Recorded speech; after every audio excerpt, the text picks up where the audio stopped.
16 former actors who have unexpectedly normal jobs. It takes a lot to stay popular and relevant in Hollywood. Some actors decide that other professions are more to their liking and stop pursuing acting gigs. See what these 16 former actors are up to now. Dylan Sprouse, Brewmaster. Dylan Sprouse is best known for his role in Disney Channel's The Sweet Life of Zack and Cody and the spinoff The Sweet Life on Deck. After college, Sprouse decided to pursue mead brewing and is the general manager of Bushwick's all-wise meadery in New York City. And it just so happens that the communications manager at the meadery is Sprouse's smokin' hot model girlfriend, Dayna Frazer. You know what they say, a couple who brews together stays together, or something like that. Amanda Bynes, student and fashion designer. Amanda Bynes had a rough departure from the field of acting, but fortunately, it looks like she's doing really well today. She is taking fashion courses and working on her own designs. A few months ago, she took to Twitter to ensure her followers that all is well in her world. Hi everybody, I haven't tweeted in a long time and I want to say hi. I've been really busy at FIDM, Fashion Institute of Design and Merchandising, and I just finished my midterms. The same day, she also tweeted that she's loving school and learning a lot. Lark Voohries, writer. Lark Voohries played Lisa Turtle on the iconic show Saved by the Bell. After the show, Voorhies more or less left acting.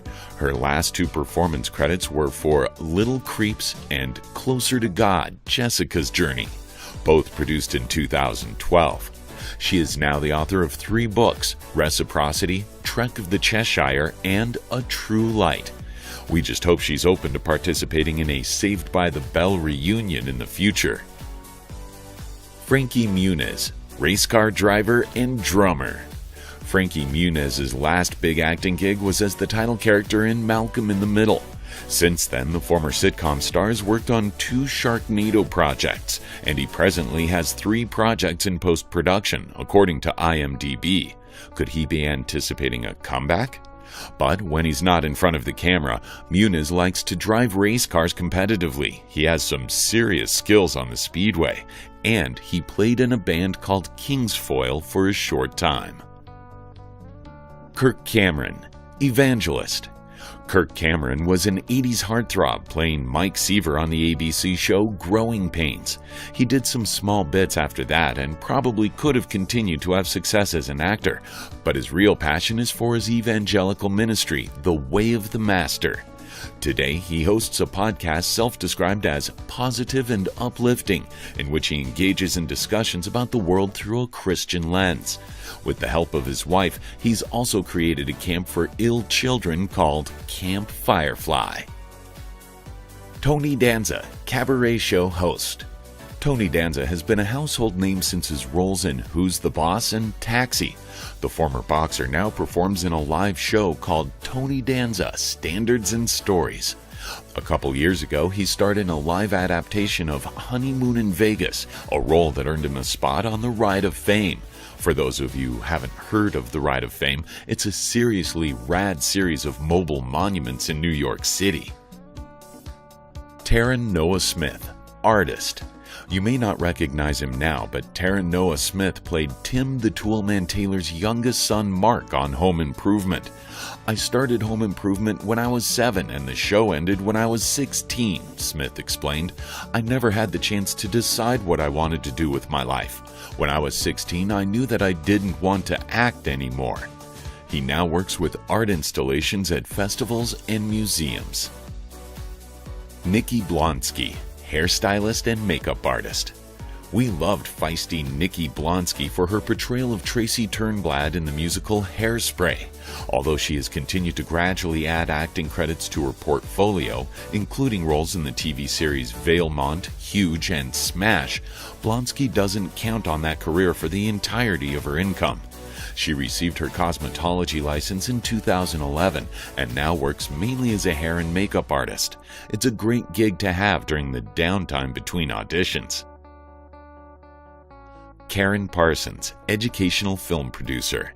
Karen Parsons played Hillary on The Fresh Prince of Bel-Air, and she now helps make films through an organization called Sweet Blackberry.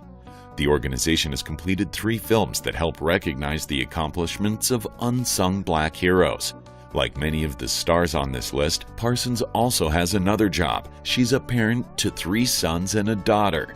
We can't pass up an opportunity to share a little Fresh Prince insider information. According to an interview Parsons had with ABC News, her character and the character of Carlton were nearly cut from the show early on because execs didn't find them initially pertinent. Thank goodness they changed their minds.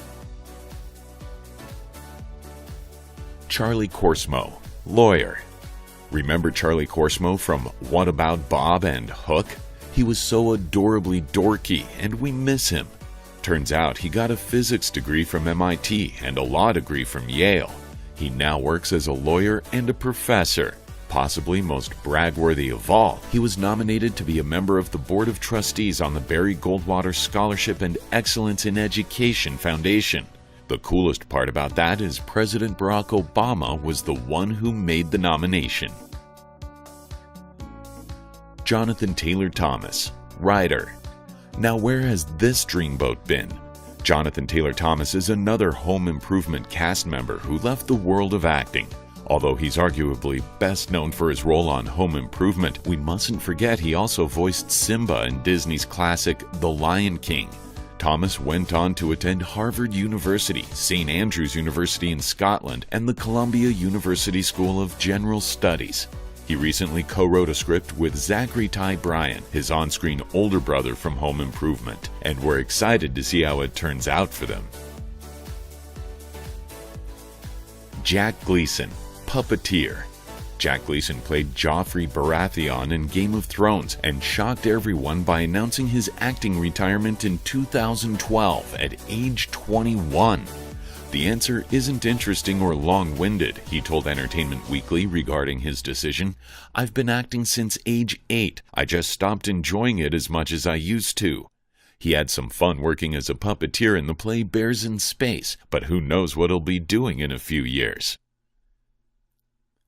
Hayden Christensen, farmer, clothing line owner, and producer.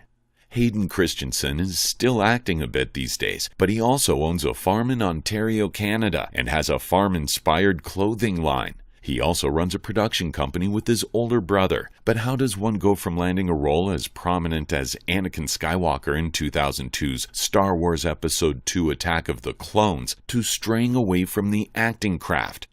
I guess I felt like I had this great thing in Star Wars that provided all these opportunities and gave me a career, but it all kind of felt a little too handed to me, Christensen told the LA Times. Freddie Prinze Jr., chef.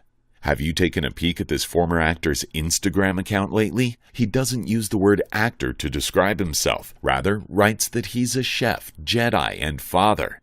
The man best known for starring in the movies Scooby-Doo and She's All That, and for being Sarah Michelle Gellar's hubby, is now actively in the culinary arts. He's published his own cookbook called Back to the Kitchen, 75 Delicious Real Recipes and True Stories from a Food-Obsessed Actor.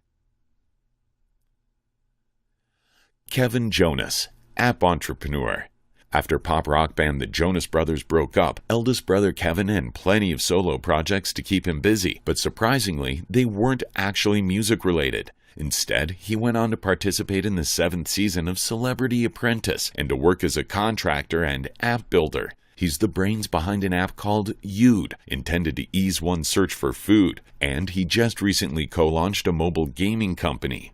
2 of the company's games include Demi Lovato's Zombarazzi Adventure and DNCE. Peter Ostrom, vet. Chances are you wouldn't even recognize the name Peter Ostrom if it weren't for the accompanying image. Ostrom won the hearts of millions in his unforgettable role as Charlie in Willy Wonka and the Chocolate Factory.